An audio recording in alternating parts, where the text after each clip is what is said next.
A thick stack of crisp $100 bills slammed onto the reception counter, followed instantly by a massive, shadow-drenched man who looked capable of toppling a skyscraper, yet he was cradling a tiny, shivering golden retriever puppy against his chest with the terrified gentleness of a new father. "Name your price." His dark, gravelly voice vibrated through the room. "Just do not let him die." Welcome back to another immersive journey. In today's story, you will discover what happens when a fiercely compassionate woman unexpectedly tames the most dangerous man in the city, all to save a helpless life. If you want more addictive, heart-melting romance stories brought to you every single week, make sure to hit that like button and subscribe to the channel right now. The sheer force of his presence seemed to suck all the oxygen out of the Haven Hollow Animal Rescue. Sana stood frozen behind the counter, her dark eyes wide. It was 2 a.m. The clinic had been locked for hours, and the torrential storm outside was pounding against the glass storefront. She had no idea how he had bypassed the deadbolt so silently, but here he was, an absolute monolith of a man completely dominating her tiny fluorescent-lit lobby. Standing well over 6 feet tall, his shoulders blocked out the glow of the street lamps outside. He wore a bespoke, charcoal gray wool suit that was utterly ruined by the rain, the expensive fabric clinging tightly to a heavily muscled, imposing frame.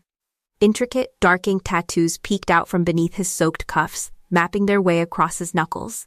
His face was a study in sharp, aristocratic angles, a square, iron-set jaw, high cheekbones, and piercing dark eyes that scanned the room with the cold, calculating precision of a predator assessing a threat. His name, though she did not know it yet, was Do-hyuk. And he was a man who commanded entire underground empires, not one who begged for help. But the imposing terror of his appearance violently clashed with what he was holding. Sana's professional instincts immediately overrode her survival instincts. She completely ignored the stack of money on the counter. Her warm, melanin-rich skin caught the harsh overhead light as she abandoned the desk, her worn sneakers squeaking against the wet linoleum as she rushed forward. "Bring him back here." "Now," Sana ordered, her tone surprisingly steady. She didn't look at the terrifying man. Her focus was entirely locked on the trembling, mud-caked animal in his arms. She gestured toward the stainless steel examination tables in the back treatment room. To her mild shock, the giant obeyed instantly. Do-hyuk followed her into the stark, brightly lit room, his heavy footsteps silent despite his massive size. Sana quickly laid out a sterile warming blanket on the metal table. "Put him down, gently," she instructed, snapping a pair of pristine white medical gloves onto her hands. Do-hyuk lowered the puppy onto the blanket, pulling his hands away with agonizing reluctance. Up close, Sana could feel the radiating heat of his tension, a quiet, dangerous fury directed entirely at whatever had hurt the animal. She grabbed a pair of trauma shears and carefully cut away the matted mud-soaked fur around the puppy's injured hind leg, revealing a deep laceration. "He was thrown," Do-hyuk said. The deep timbre of his voice was tight, heavily restrained, from a moving vehicle. "I saw it." Sana's jaw clenched. "People can be monsters," she whispered, grabbing a syringe of pain medication. "I need to stabilize the leg and clean this laceration. It's deep, but it missed the main artery. He is in shock from the cold and the trauma. I need you to step back." "No." The single word was immovable, rooted in the floor. Do-hyuk stood rigidly at the edge of the table, his dark eyes locked onto the puppy. "Look," Sana sighed, finally looking up to meet his gaze. The intensity in his eyes was almost physical, sending a tiny jolt straight down her spine. "You are huge, you are dripping wet, and you are taking up all the oxygen in my trauma room. I cannot focus if you are hovering." Do-hyuk did not flinch, nor did he step back. Instead, he slowly reached out his massive hand, extending one single, tattooed finger. He gently stroked the puppy's head, right between its floppy ears. The shivering animal let out a tiny, pathetic whimper and leaned into the man's massive hand, instantly calming down by a fraction. "I am staying," Do-hyuk said quietly. "Tell me how to help." Sana stared at him for a second, completely disarmed by the raw, unspoken tenderness vibrating beneath his terrifying exterior. This man, who looked capable of snapping a steel beam in half, was grounding a traumatized animal just by standing guard. Fine, Sanaa breathed out, a soft, breathless sound as her defenses completely melted away. Keep your hand exactly there. Keep talking to him. Keep your voice low and steady. I am going to flush the wound. For the next 45 minutes, the clinic was completely silent except for the howling wind outside and the deep soothing rumble of Do-hyuk's voice. He spoke to the puppy in low melodic Korean, a language Sanaa didn't understand, but the cadence was so profoundly protective that it made her own chest ache. They worked in a seamless, unspoken rhythm. When she needed the puppy held still for stitches, his large hand supported the tiny body with absolute, unwavering stability. Sanaa found herself acutely aware of his proximity. The scent of rain, expensive cedarwood, and raw electric adrenaline rolled off him. Despite his intimidating aura, she felt an inexplicable, overwhelming sense of safety standing beside him in the quiet room. Finally, Sanaa tied off the last suture and let out a long, exhausted breath.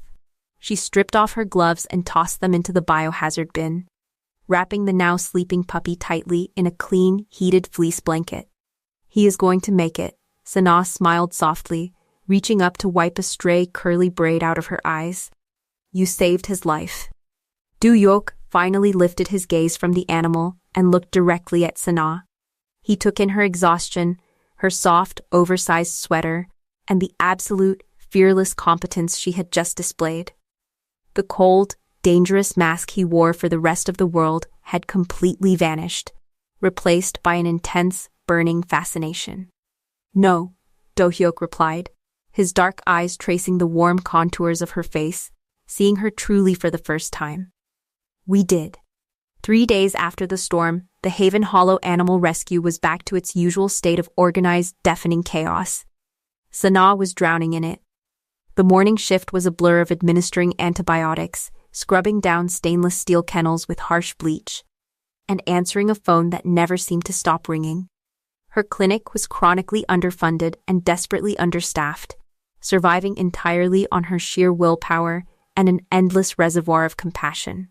She was currently sitting on the floor of the main holding area, wearing faded denim overalls over a bright yellow turtleneck, struggling to coax a terrified, battered mastiff mix out of the corner of its cage.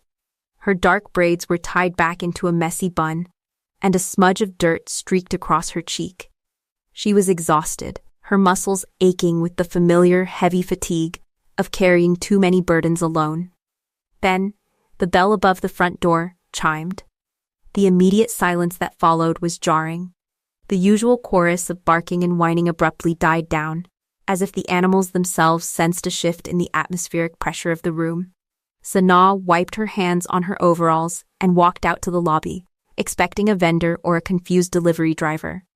Instead, Do-hyuk stood in the center of the cramped reception area. If he had looked like a terrifying force of nature in a ruined suit, he looked entirely different and somehow even more imposing in daylight. He wore a thick, black, cable-knit sweater that stretched taut across the impossible width of his shoulders, paired with dark, structured denim and heavy leather boots. The sleeves of the sweater were pushed up to his forearms, fully revealing the intricate, dark ink of his tattoos winding around his corded muscles.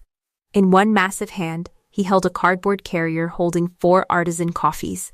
In the other, he effortlessly carried a 50-pound bag of the most expensive, premium puppy formula on the market, holding it by the scruff as if it weighed absolutely nothing. You came back, Sanaa breathed, genuinely startled.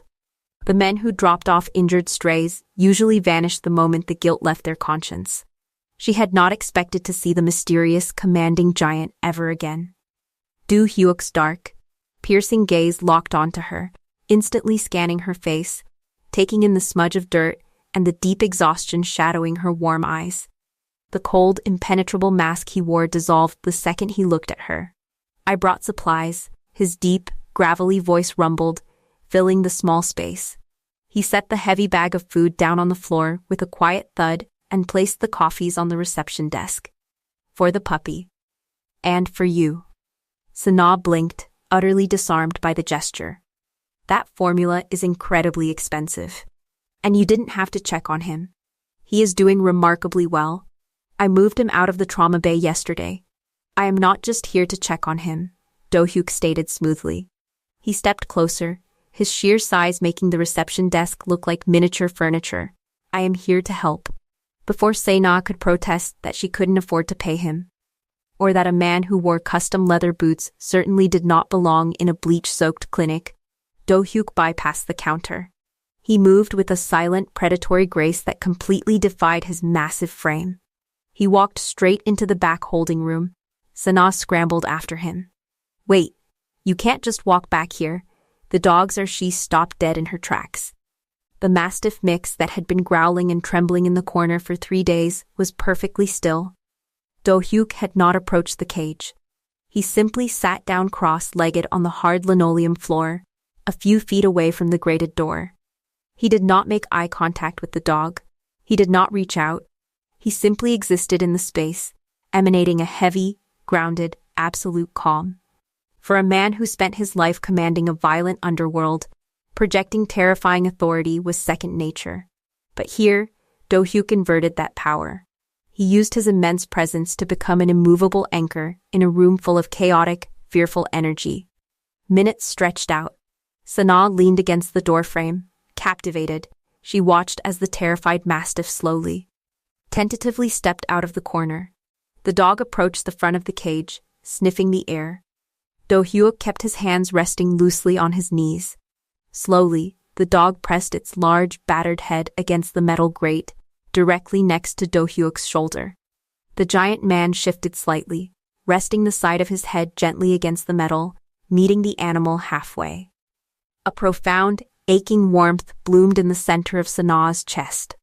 The sheer, staggering contrast of this man, a titan wrapped in dark ink and shadowed secrets, sitting on a dirty clinic floor to comfort a broken dog, was entirely undoing her. From that morning on, a silent, undeniable routine was forged. Do-hyuk became a fixture at Haven Hollow.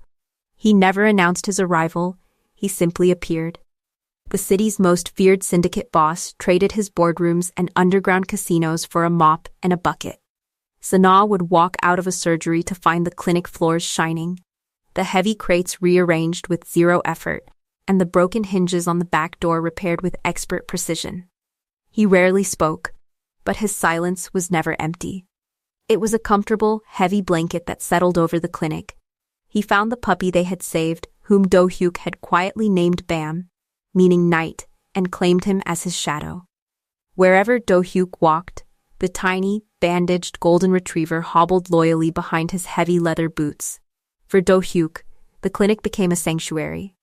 In his world, every interaction was a calculated game of power, betrayal, and violence. People looked at him with either suffocating fear or greedy ambition. But here, the animals didn't care about his empire. And Sena, radiant, fiercely independent and endlessly kind, treated him not as a monster, but as a man. One rainy Tuesday afternoon, the clinic was finally empty of appointments. The only sound was the rhythmic drumming of rain against the glass. Sena sat at the small table in the break room, rubbing her temples, a massive stack of red past due notices spread out before her. She was so deep in her financial despair that she didn't hear him enter. A large, warm cup of tea was set gently over the bills, blocking them from her view. Sena looked up. Do-hyuk was standing beside her, smelling of fresh rain and cedar. He pulled out a small, rickety plastic chair and sat opposite her. The chair groaned under his weight, making her smile slightly despite her stress.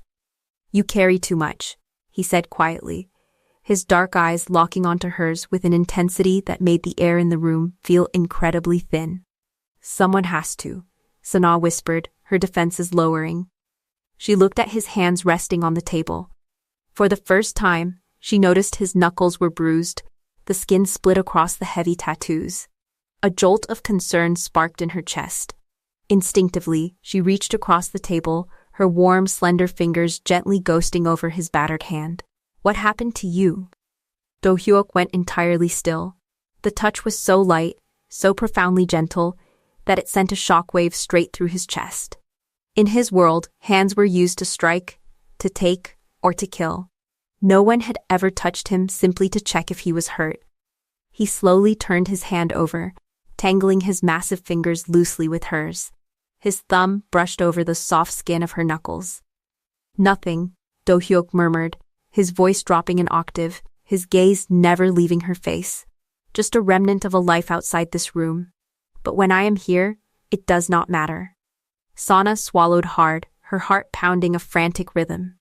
She didn't know the shadows that lived outside her door, but looking into Do-hyuk's eyes, she realized with terrifying clarity that she was already falling for the giant who stood between her and the storm. As the weeks bled into a crisp, unrelenting autumn, the rhythm of Haven Hollow Animal Rescue fundamentally shifted. The suffocating weight of running the clinic alone, which had rested squarely on Sana's shoulders for years, had been quietly, masterfully dismantled by the giant who refused to leave her side. Do-hyuk had seamlessly woven himself into the very fabric of her days. To the outside world, Do-hyuk was a phantom, a ruthless, untouchable architect of the city's underground syndicate. Men of immense wealth and power cowered at the mere mention of his name. Yet, within the painted brick walls of the rescue, he was simply the quiet titan who fixed the broken radiators, carried 50-pound bags of kibble as if they were feathers, and allowed a 3-legged golden retriever named Bam to sleep on his expensive leather boots. But a man draped in that much darkness cannot completely outrun his shadow. It happened on a desolate Thursday evening. The clinic was technically closed, the open sign flipped to its dim, unlit side. Sana was at the front desk, humming softly to herself as she organized the next day's surgical charts. Do-hyuk was in the back holding area, gently bathing a litter of abandoned kittens, a task so comical for a man of his size that it made Sana's heart flutter every time she pictured it. The heavy front door suddenly rattled violently. Before Sana could call out that they were closed, the deadbolt, which had been temperamental since the storm, gave way under a brutal shove. A man stormed into the lobby. He was heavily built, reeking of stale alcohol and cheap tobacco, dragging a terrified, emaciated pit bull on a thick, rusted chain. The dog's head hung low, its body trembling with a heartbreaking submission that immediately triggered Sana's protective instincts. "You," the man barked, slamming his free hand on the reception counter. "Fix him." He caught a tear on his shoulder. "Needs stitching. No records. Do it now." Sana's eyes darted from the man's aggressive posture to the deep, jagged laceration on the dog's front leg. The wound was jagged, brutal, and entirely consistent with illegal dogfighting. A cold, furious fire ignited in her chest. "I need you to step back from the counter," Sana said, her voice dropping into a steady, authoritative calm she reserved for high-stakes emergencies. She moved out from behind the desk, positioning herself closer to the dog. "I will treat him, but I am required by law to document injuries of this nature, and I am not releasing him back into your custody." The man's face flushed a violent crimson. "You aren't keeping my property, you little—" He dropped the chain and lunged forward, raising his heavy hand toward Sana. He never made it. The air in the clinic seemed to instantly freeze. There was no shout, no dramatic entrance. There was only a sudden, suffocating shift in the room's atmospheric pressure. Do-hyuk materialized from the hallway with a terrifying, predatory silence. In a fraction of a second, the giant crossed the lobby. He didn't strike the man. He simply caught the aggressor's raised wrist mid-air. The sickening crack of bone grinding against bone echoed through the small space as Do-hyuk's massive, heavily tattooed fingers clamped down like an industrial vice. The man let out a choked gasp of agony, his knees buckling under the sheer, immovable force of Do-hyuk's grip. Do-hyuk did not yell. He did not blink. His face, usually so calm and grounded when he looked at Sana, was completely transformed. It was a mask of pure, absolute lethality. His dark eyes were devoid of any warmth, holding the icy, bottomless promise of violence. "If you ever raise your hand toward her again," Do-hyuk whispered, his voice a gravelly, demonic purr that vibrated the very floorboards, "I will not simply break it. I will erase you from this city entirely. Do you understand?" The man, pale and completely paralyzed by a primal, inescapable terror, managed a frantic, sobbing nod. Do-hyuk released him with a look of utter disgust. He stepped smoothly between the man and the trembling dog. "Leave. Now." The man stumbled backward, clutching his bruised wrist, and practically tore the door off its hinges as he bolted into the night, abandoning the dog completely. Silence slammed back into the clinic, thick and heavy. Do-hyuk stood rigidly in the center of the lobby, his broad chest rising and falling. His massive hands were clenched into fists at his sides. For the first time since he had walked into her life, Do-hyuk looked terrified. He kept his back to Sana, his broad shoulders unusually tense. The beast that ruled the underworld had slipped out of its cage, and he was certain he had just destroyed the one pure sanctuary he had ever known. He expected her to scream. He expected her to tell him to leave. "Do-hyuk," she said softly. He flinched. He slowly turned around, his dark eyes bracing for her fear, his jaw clenched tight to mask his impending heartbreak. But Sana wasn't looking at him with terror. She wasn't shrinking away. Her warm, dark eyes held nothing but profound, unwavering understanding. She knelt on the floor, gently unhooking the rusted chain from the shivering pit bull's neck, soothing the animal with a soft touch, before looking back up at the giant. She stood, closing the distance between them. She stopped inches from his chest, forcing him to look down into her face. The sheer size difference between them was staggering, yet she was the one commanding the space. "You did not have to do that," she murmured, her voice steady. "He was going to hurt you," Do-hyuk replied, the gravel in his voice thick with raw emotion. He refused to break eye contact, searching her face for the revulsion he was sure was coming. "You saw what I am. You see the violence." Sana slowly reached up. She didn't hesitate. Her warm, soft palms cupped his rigid, sharp jawline, her thumbs gently tracing the edge of his cheekbones. The ferocious, terrifying syndicate boss instantly melted into her touch. His heavy eyelids fluttering shut as a ragged sigh escaped his chest. He leaned down, pressing his forehead against hers, utterly surrendering his immense power to her gentle hands. "I see a man," Sana whispered fiercely, her breath washing over his lips, "who stands between the monsters and the helpless. I see the man who holds my heart." Do-hyuk groaned softly, his massive arms finally coming up to wrap around her waist, pulling her flush against his solid frame. In the quiet glow of the clinic, surrounded by the lives they had saved, the giant finally realized he didn't just have a sanctuary to protect. He had a queen. The financial rot of Haven Hollow Animal Rescue had been a quiet, suffocating disease that Sana had battled entirely alone for 3 years. The building's lease was extortionate, owned by a notoriously corrupt property developer who had spent the last 6 months threatening to bulldoze the entire block to build luxury condominiums. Sana had spent countless sleepless nights staring at eviction warnings, her heart breaking at the thought of displacing the dozens of vulnerable animals that relied on her.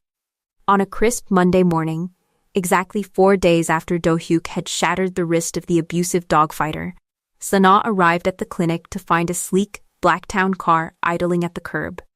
Her stomach initially plummeted, assuming the developer had finally sent his legal hounds to lock the doors. But as she approached, the man leaning against the polished hood of the vehicle wasn't a smug corporate lawyer. It was Do-hyuk. He was dressed in a meticulously tailored midnight blue suit that emphasized the terrifying, immovable breadth of his shoulders. His dark hair was swept back, the sharp angles of his aristocratic face catching the early morning light. He looked every inch the untouchable, lethal architect of the city's underworld. Yet, as soon as his dark eyes locked onto Sana, the glacial frost in his demeanor completely evaporated.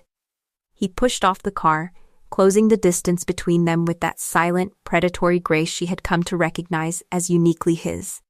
"You are here early," Sana noted, a soft, involuntary smile touching her lips as she looked up at the giant.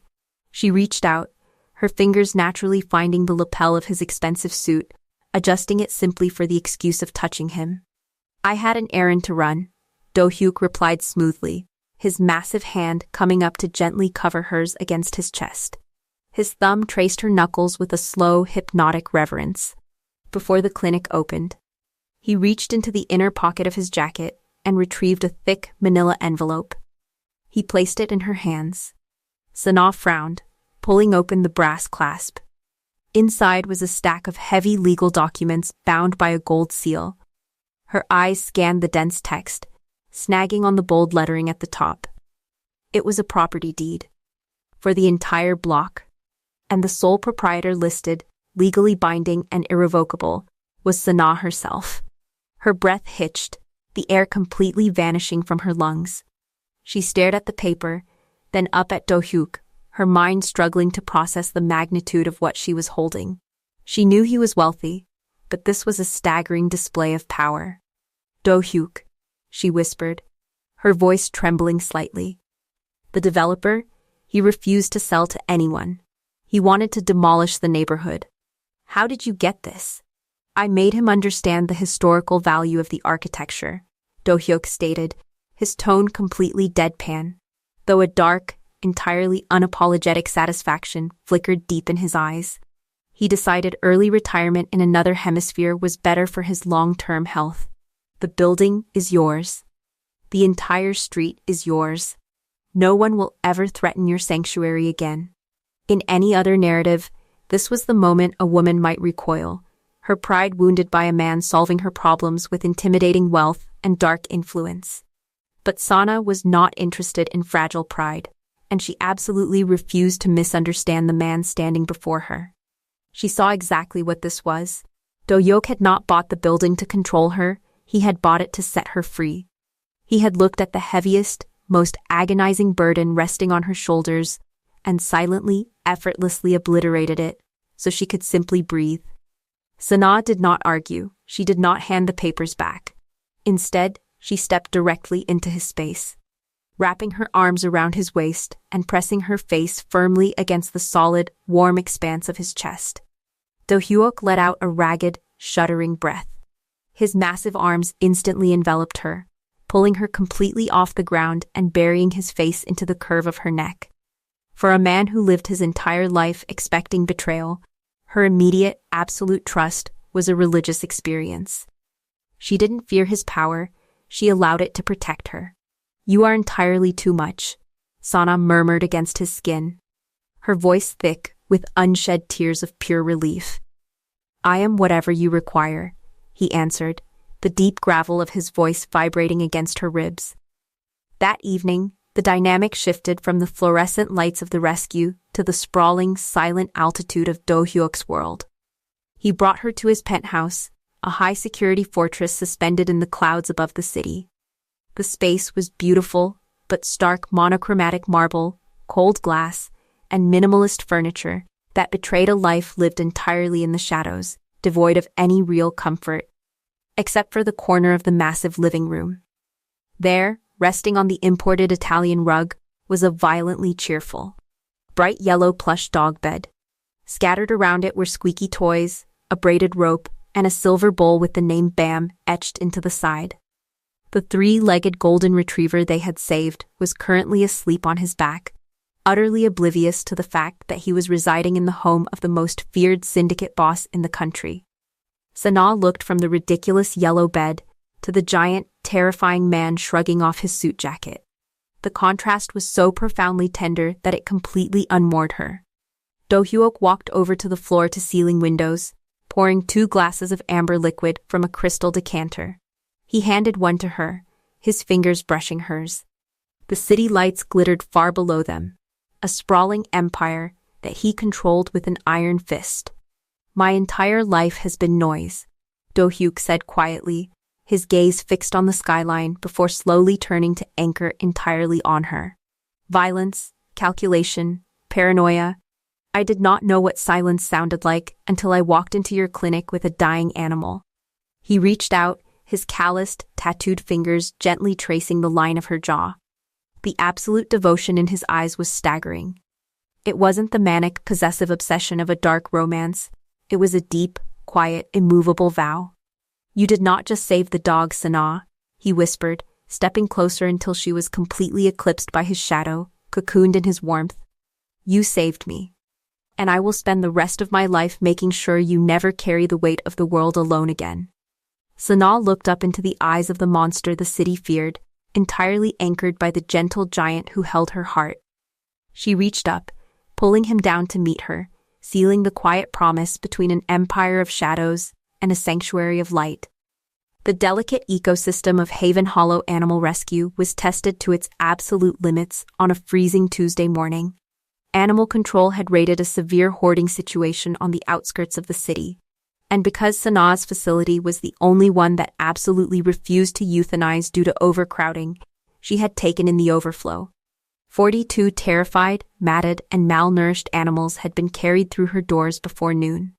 The clinic was a symphony of chaotic, frightened noises, smelling heavily of clinical-grade bleach and damp fur. Sanaa was operating purely on adrenaline. Her faded scrubs were stained, her braids tied back in a messy knot, and she was moving between the stainless steel examination tables with the rapid, focused precision of a battlefield surgeon. Do-hyuk was supposed to be across the city. Today was the quarterly summit of the syndicate's highest-ranking lieutenants, a high-stakes, ruthless gathering where the city's territories were negotiated, and power was violently maintained. It was the one day a month where Do-hyuk had to wear the absolute terrifying mantle of the apex predator. He had arrived at the clinic that morning in a pristine custom-tailored charcoal suit, intending only to drop off fresh coffees and check on Sanaa before leaving. He never made it to the summit. The moment he saw the exhaustion deeply etched into the warm contours of Sanaa's face as she tried to comfort a trembling, severely matted spaniel, the underworld completely ceased to exist for him. Without a single word, Do-hyuk had stripped off his $1,000 suit jacket, meticulously rolled up his crisp white sleeves to reveal his dark winding tattoos, and stepped directly into the chaos. For 5 hours, the man who commanded the city's darkest elements operated as a glorified veterinary assistant. He carried heavy crates, stabilized thrashing animals with his immovable strength, and utilized his deep, gravelly voice to project a heavy, atmospheric calm over the panicked intake room. At exactly 2 p.m, the outside world finally caught up to the sanctuary. A fleet of 4 identical, heavily tinted black SUVs rolled onto the quiet street, boxing in the front of the rescue. The heavy doors opened in unison, and a dozen men stepped out onto the pavement. They were massive, sharp-suited, and carried the unmistakable lethal posture of men who dealt exclusively in violence. At their helm was Tae-jin, Do-hyuk's ruthless second-in-command, a man with cold, unreadable eyes and a long, jagged scar cutting across his jawline. The summit had been delayed. Their boss had vanished. They had come to extract him from whatever threat had dared to intercept him. The bell above the clinic door chimed, an aggressively cheerful sound that completely betrayed the heavy, dangerous tension flooding into the lobby. Tae-jin stepped through the doorway, his hand instinctively resting inside his jacket. His cold eyes swept the room, assessing for threats, traps, or ambushes. Instead, he found the waiting room completely empty of danger, smelling strongly of puppy shampoo. "Boss," Tae-jin called out, his sharp voice cutting through the sounds of barking. He stepped past the reception desk, his men trailing heavily behind him, bringing the dark, suffocating weight of the criminal underworld directly into the brightly lit hallway. Tae-jin turned the corner into the main treatment room, and the terrifying second-in-command froze dead in his tracks. Sitting on the sterile linoleum floor was Do-hyuk, the most feared man on the eastern seaboard. His expensive shirt was covered in white animal fur. His tattooed forearms flexed as he cradled a tiny, bottle-fed kitten in one massive, calloused hand. With absolute, unblinking focus, Do-hyuk was delicately tilting a small plastic nursing bottle into the kitten's mouth, his terrifying face softened into an expression of profound, quiet devotion. Tae-jin stared, his brain completely misfiring. The men behind him shifted uncomfortably, unsure if they were hallucinating or if witnessing this was going to get them killed. "Sir," Tae-jin managed, his voice entirely devoid of its usual lethal edge, replaced by pure bewilderment. "The council has been waiting for 3 hours. The territory negotiations cancel them," Do-hyuk rumbled, his voice low and dangerous. Though his hands never stopped supporting the fragile creature, he didn't even look up at his lethal subordinates. "Reschedule for Thursday." Cancel them? Tae-jin repeated, struggling to comprehend the directive. Sir, the northern factions will see it as a sign of disrespect. We need to project strength. We cannot delay for. He gestured vaguely at the kitten, completely at a loss for words. Do-hyuk's head snapped up. The tender warmth evaporated from his eyes, replaced instantly by the icy bottomless frost of a reigning king. The atmospheric pressure in the room plummeted. You will tell the northern factions, Do-hyuk commanded, the gravel in his voice vibrating off the metal cages, that I am occupied. If they consider that a sign of weakness, they are welcome to bring their grievances to me directly. Now lower your voice, Tae-jin. You are scaring the animals. Before the bewildered lieutenant could formulate a response, the swinging door to the surgical bay was pushed open. Sana walked in, wiping her damp hands on a towel. She stopped, blinking at the sight of 6 massive, terrifying mobsters crowding her hallway. Any normal civilian would have cowered. Any other woman would have recognized the profound danger radiating from these men and retreated. But Sana simply sighed, looking at the hardened criminals with the exact same authoritative exhaustion she reserved for unruly golden retrievers. She did not see an imposing mafia syndicate. She saw able-bodied men standing around doing nothing while she had 30 cages left to clean. If you are going to stand in my treatment area and take up oxygen, Sana said, her voice warm but lined with absolute steel, you are going to make yourselves useful. I have 15 dogs that need to be walked in the secure yard, and I am completely out of clean towels. Tae-jin blinked, his jaw slackening. He looked at the petite, radiant woman, then looked down at his boss, fully expecting Do-hyuk to brutally reprimand her for speaking to his inner circle with such audacity. Instead, Do-hyuk looked up at Sana, and a slow, devastatingly rare smirk pulled at the corner of his mouth. The look in his eyes was one of pure, unrestrained worship. He was utterly captivated by her fearlessness. You heard her, Do-hyuk murmured softly, turning his dark, amused gaze back to his men. Grab a leash, Tae-jin. The sheer, monumental absurdity of the situation broke the tension entirely. For the next 2 hours, the citizens of the underworld were completely subjugated by a woman with a warm smile and a clipboard. Tae-jin, a man who had dismantled rival syndicates, found himself awkwardly attempting to soothe a nervous greyhound in the courtyard. The men who enforced Do-hyuk's violent will were meticulously folding laundry and carrying heavy bags of kibble, desperately trying to avoid Sana's gentle but firm corrections. Sana leaned against the doorframe of the holding room, watching the surreal scene unfold. Do-hyuk stepped silently behind her, his massive chest pressing lightly against her back. He wrapped his arms around her waist, resting his chin on the top of her head, completely ignoring the stunned, sidelong glances of his lieutenants. You have completely ruined my terrifying reputation, Do-hyuk whispered against her hair, though there was nothing but deep, resonant joy in his tone. They needed the exercise, Sana replied, leaning her weight back against his solid frame, her hands coming up to rest over his heavily tattooed forearms. And you look much better in my world than you do in theirs. Do-hyuk tightened his hold on her, inhaling the scent of her skin, completely anchoring himself to the woman who had not just tamed the monster within him, but had effortlessly conquered his entire empire with a single, fearless command. 6 months later, the bitter, biting chill of winter had descended upon the city, blanketing the streets in a thick layer of pristine, undisturbed snow. But inside the newly renovated Haven Hollow Animal Sanctuary, the cold simply did not exist. The clinic was no longer a struggling, fluorescent-lit room, operating on the brink of financial collapse. After Do-hyuk had seamlessly acquired the entire city block, he had unleashed his formidable resources to completely rebuild Sana's dream from the ground up. The walls had been knocked down and expanded, creating a massive, state-of-the-art veterinary hospital and rescue facility. The harsh overhead lights were replaced with warm golden fixtures. There were sprawling indoor playrooms, heated floors for the surgical recovery wards, and a massive, secure rooftop garden where the animals could run safely above the noise of the city. The architect of the underworld had finally built something entirely in the light, and he had done it all for her. It was late on a Friday evening, and the clinic was peacefully quiet. The animals were fed, The surgical suites were sterilized, and the soft hum of the high-end filtration system provided a comforting background noise. Sanana stood behind the expansive, custom-built mahogany reception desk, finishing the last of the day's intake charts. She wore a soft, oversized emerald green knit sweater that perfectly complemented the warm, deep brown of her skin, her braids pulled back neatly, a profound look of contentment resting on her features.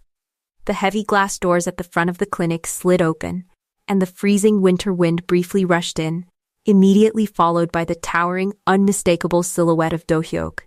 He wore a long, tailored black wool overcoat that made his massive shoulders look even more imposing, the collar turned up against the cold. Snowflakes dusted his dark hair, melting instantly against the sharp, aristocratic angles of his face. At his heel, trotting with clumsy but boundless enthusiasm, was Bam. The three-legged golden retriever had grown significantly. His golden coat, thick and shining, entirely healed from the trauma of the storm that had brought him into their lives. "You are working late again," Do-hyuk's deep, gravelly voice rumbled across the lobby, immediately warming the space. He shrugged off his heavy overcoat, hanging it on the rack before crossing the room with that silent, predatory grace that still sent a familiar, thrilling jolt straight down Sana's spine. Just finishing the last of the adoption paperwork, Sana smiled, stepping out from behind the desk. Bam immediately hobbled over to her, his tail wagging frantically as he pressed his large head against her knees. She knelt, scratching him behind his floppy ears, her heart melting as she looked up at the giant standing over them. "Besides, I knew you were coming to walk me home." Do-hyuk stepped closer, entirely eclipsing the ambient light. He reached down, his massive, heavily tattooed hands gently gripping her waist, and pulled her to her feet with zero effort. He did not let her go. Instead, he pulled her flush against his solid, immovable frame, burying his face in the crook of her neck. He inhaled deeply, breathing in the scent of sterile soap, warm vanilla, and the absolute peace she radiated. "Taejin dropped off the new ultrasound machine this afternoon," Do-hyuk murmured against her skin, his thumb slowly tracing the curve of her spine. "He also mentioned that you made him sit in the puppy enclosure for an hour to socialize a frightened litter." Sana let out a soft musical laugh, resting her chin against his broad chest. "He is surprisingly good with them, though he tries very hard to maintain his terrifying scowl while holding a 2-pound poodle." Do-hyuk pulled back just enough to look down into her face. The cold, impenetrable mask that he wore for the city, the heavy armor of the syndicate boss, was completely absent. Here, under the warm lights of her sanctuary, his dark eyes held nothing but raw, unfiltered devotion. "I have a gift for you," Do-hyuk said quietly, the timbre of his voice dropping into a register so deep it vibrated against her ribs. Sana frowned slightly, her hands coming up to rest flat against his chest, feeling the steady, rhythmic beating of his heart beneath his crisp shirt. "Do-hyuk, you literally bought me a city block and $1 million surgical suite. You do not need to give me anything else. This is not for the clinic," he replied smoothly. He reached into his pocket and pulled out a small, incredibly delicate velvet box. It looked impossibly tiny, resting in the center of his massive, scarred palm. Sana's breath completely hitched. The air in the room suddenly felt incredibly still. Do-hyuk did not drop to one knee. That was a gesture for men who were asking for a chance. Do-hyuk was a king of the shadows, offering up his entire empire, his soul, and his permanent protection. He opened the box. Inside rested a ring that defied all the flashy, arrogant expectations of a billionaire. It was an antique, a brilliant cut diamond surrounded by a delicate halo of small emeralds that perfectly matched the sweater she was wearing, set in warm, brushed gold. It was a ring with history, character, and profound thoughtfulness. "My world is built on temporary alliances, paranoia, and violence," Do-hyuk spoke, his voice thick with a heavy, immovable emotion. He held her gaze, refusing to let her look away. "Before I walked through your broken door holding a dying animal, I did not believe in peace. I did not believe in sanctuaries. And I certainly did not believe there was a woman on this earth brave enough to look at the monster I am and demand that he sweep the floor." Sana's eyes filled with hot, unblinking tears, her hands trembling slightly against his chest. "You did not just give these animals a home, Sana," Do-hyuk whispered fiercely, stepping so close there was not a fraction of space left between them. He carefully took her left hand, his calloused thumb brushing over her knuckles. "You gave me one. I am yours. Completely, irrevocably, marry me. And I will spend the rest of my life standing between you and the storm." Sana looked down at the ring, then back up into the eyes of the gentle giant who had entirely consumed her heart. There was no hesitation. There was no fear of his shadows. There was only the absolute, undeniable certainty that this man was her forever. "Yes," she breathed out, a tear finally escaping and tracing a warm path down her cheek. "Yes, Do-hyuk." With agonizing care, the man who commanded the city's darkest elements slid the delicate gold band onto her finger. It fit perfectly.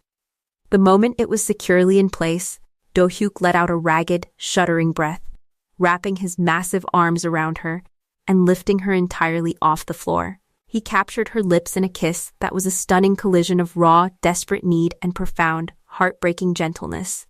At their feet, Bam let out a happy, contented sigh, curling up on Do-hyuk's expensive leather boot, entirely safe in the shadow of the giant. Outside, the freezing winter wind howled against the reinforced glass, but the cold could no longer touch them. The king of the underworld had finally found his queen, and together they had built a sanctuary where love was the only absolute power. If Do-hyuk and Sanena's beautiful journey from the stormy shadows into the light captured your heart, make sure to hit that subscribe button and leave a like. Let me know down in the comments which moment between our gentle giant and our fearless queen was your absolute favorite.